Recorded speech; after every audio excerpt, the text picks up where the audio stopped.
nagtatanong po kung para saan ang Buah Merah Mix Juice, ginawa ko po itong video na to para malaman nyo kung paano ito inumin, kung para saan ito, at kung saan ito nanggaling. So, panoorin nyo po itong video na ginawa ko hanggang sa dulo para marami po kayong matutunan dito at masagot ko po yung inyong mga katanungan. So, huwag nyo po kalimutan i-subscribe yung channel na ito at i-follow para po sa susunod na mga video na gagawin ko, updated po kayo.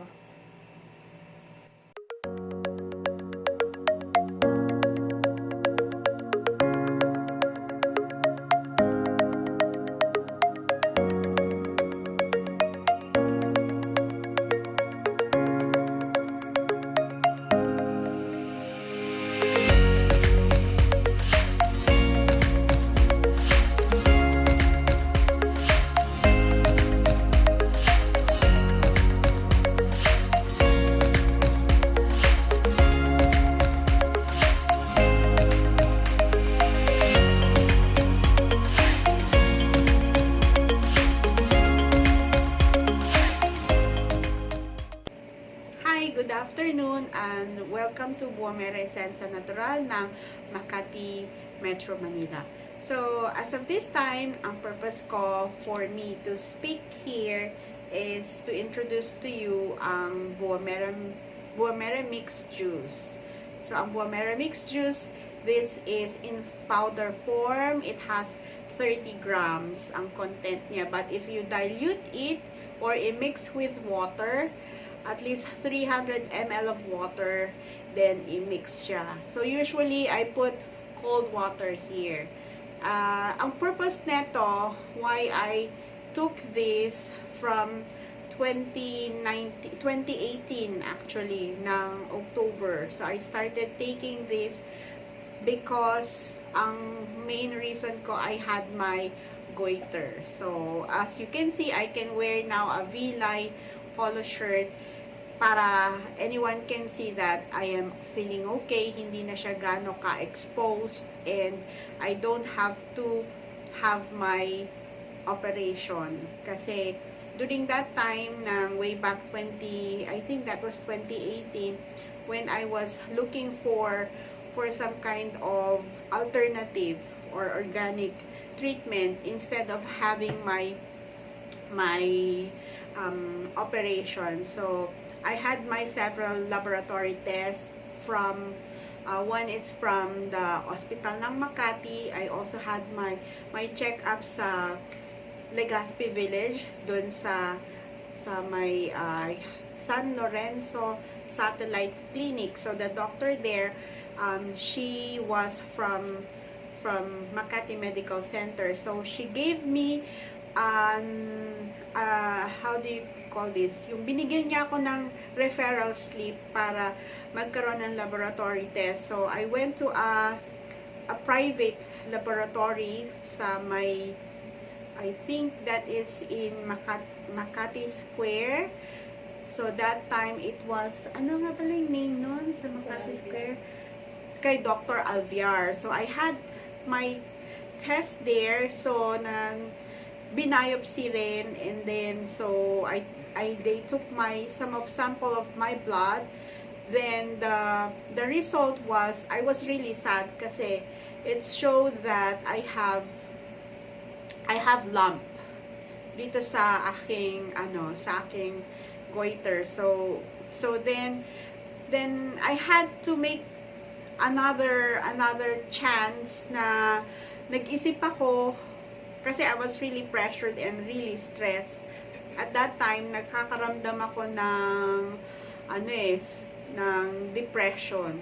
So, feeling ko na bakit ako yung nagkaroon ng ganitong sickness. Tapos, nararamdaman ko parang need ko magsalita kasi sa work ko, bakit kailangan akong operahan. Takot ako, ayoko talagang maoperahan. I'm so afraid with the needle at saka yung being cut. Then, that time, naisip ko, I need to have the second opinion. So, I went to another private laboratory using the same referral slip ng doctor. So, I went to I think it was RCG sa may Bangkal, Makati. So I had my laboratory test. So the same result came out.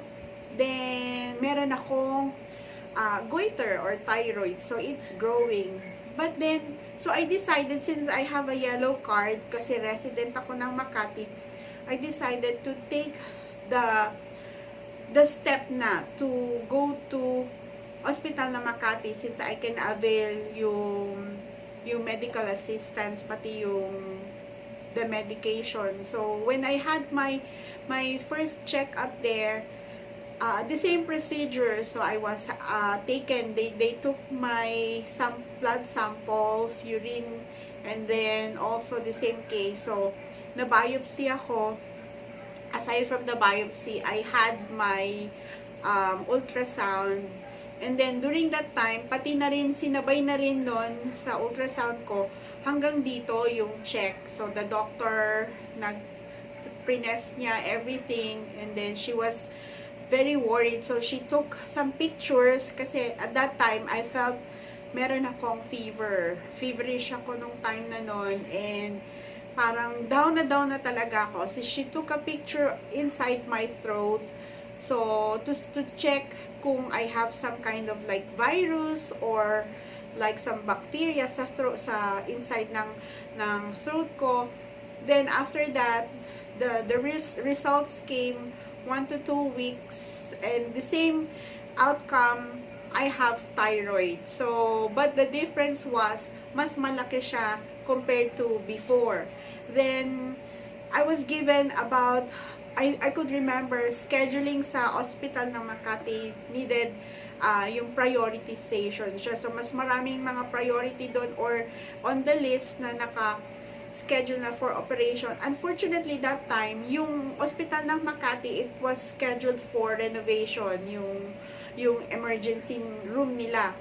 So, while it was scheduled, I decided to look for some remedies. So, I tried many kinds of alternative medicines na. So, from Intra, from the Uno product ng mga medicines nila, or I mean the tablet or capsules or the vitamins. So, I even tried yung maraming klaseng mga organic products. But, I was so disappointed kasi walang result. And then, so, immediately, I was looking for positive results. So, which is like too impossible, diba? To get something na ganong ka-positive na matatanggal kagad yung yung goiter ko. But then there was a time when my mom told me about Buah Merah. So I misheard it. I even said or thought na it was bungangera. And then so I said to my mom, ano ba yan? And then she said, maraming mga gumaling and maraming nakapag-recover based sa kanilang mga experience. They don't need to have an operation. So, at that time, my mom was staying sa Bagong Silang that was in Caloocan. So, some member from there, hinikayat siya to attend some training. But, siguro, she just bought several bottles for herself kasi she was feeling some kind of pain sa kanyang back and sa kanyang leg. So, she's really not young anymore, pero senior na siya. Pero, she's still strong. Then, there was a time na she brought this bottle sa bahay. So, I saw it at the refrigerator. So, I decided to read the label. It says, so, shake very well. Kasi mix na siya ng mom ko with water from this end hanggang dito. And then, it was put in the refrigerator. So, it was cold. So, I read the ingredients carefully. So, nabasa ko, meron siyang Buah Merah. So, what's Buah Merah? I don't know about it yet during that time. And then, meron ditong nakalagay na it says here, merong mangosteen, meron ditong wheatgrass, may moringa, meron guyabano, and barley. So, I said, all are superfood, which mean mga healthy and organic food sila that mostly it can help improve somehow dun sa mga needs ng mga tao, especially for for the immune system. So I decided, so upon reading this one, I didn't see any kind of chemical formulation dun sa ingredients part niya. So next step what I did was I read the direction. So says here that I could take this bottle cap, 1 bottle cap or 2 bottle caps depending on your need. So I decided I just took 2, dalawang takip ng liquid form. So right after that, it has to be followed by a cold water, 1 glass cold water. So that time when I took it, it was after dinner na. I was about to go to sleep. So I took it in a different time kasi usually it says here before meal. So that time I took it after meal, before bedtime.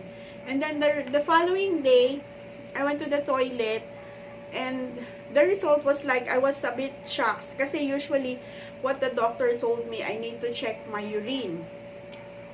So coming from that, yung urine ko, I saw it was a bit reddish orange color. So I said like, oh, natakot ako kasi what's happening? Baka may kinain ba akong something that has caused me na mag-colorish yung ano ko, yung urine ko.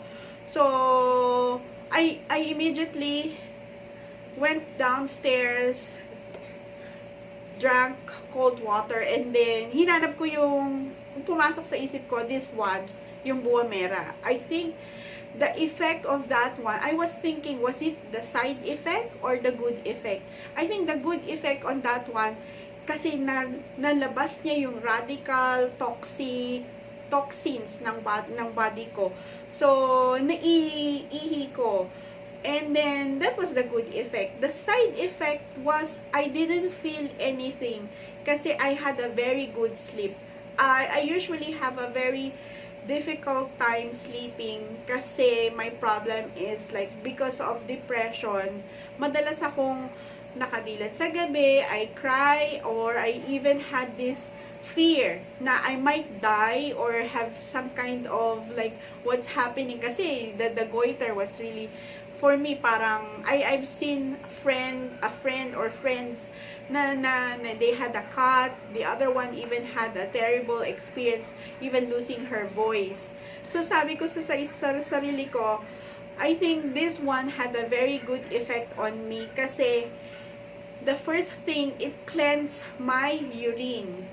So I looked for my mom, I told her, where did you buy it? So I decided na I asked my friend kasi she was telling me na ano, you can only buy it somewhere sa Caloocan, but I said to her, we will research, but hindi ko naisip nung time na no na it can be found or we can just search it on the internet. During that time, Essensa Naturale was not that famous o hindi pa siya gaano kakilala, pero nagiging word of mouth siya karamihan sa mga old people na meron silang nararamdaman, or yung mga patients na they are not that kilala kasi usually ginagamit mga medication, so hindi siya na siguro yung how do you say, advertisement nito before, it was not that popular, hindi siya gano'n, nakikilala siya kasi word of mouth lang. So in my experience,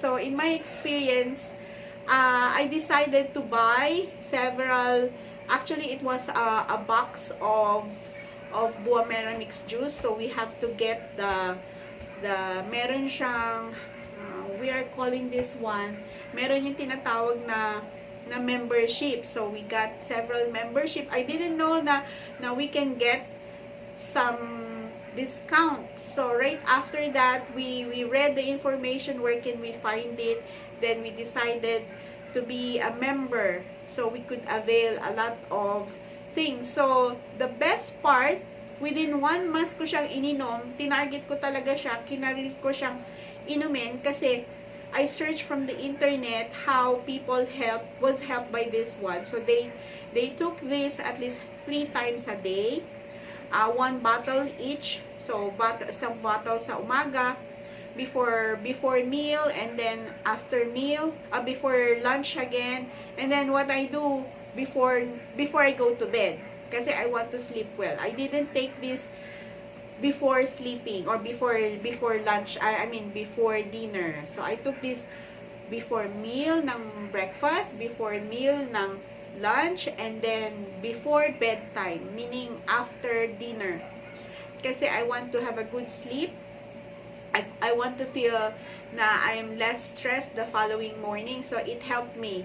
Within 1 month and 20 days, my result was I got negative from my biopsy. So I had my biopsy and my test. So the doctor again took pictures inside my throat to see kung nag-red siya again and kung meron pa siyang may makikita pa siya. So she said to me from the pictures rin and the result, then the blood test ko rin, it showed negative. So she said pink na yung throat ko, and then I look much better, and she was really surprised with the result. She even asked me like, what were you taking? So I told her, hindi mo naman ako binigyan ng medication, kasi she was too afraid, kasi yung growth ng thyroid ko, it was too fast, kasi it was multi-thyroid, it means both.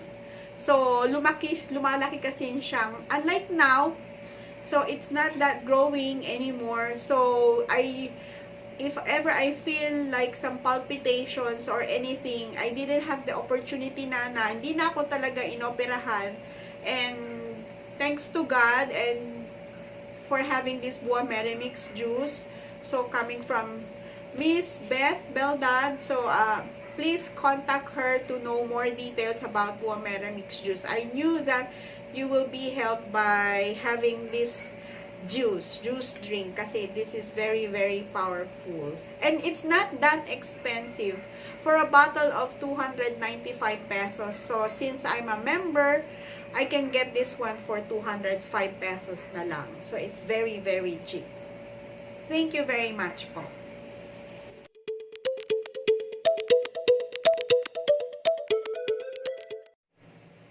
So I hope nag-enjoy kayo sa video na to at marami kayong natutunan.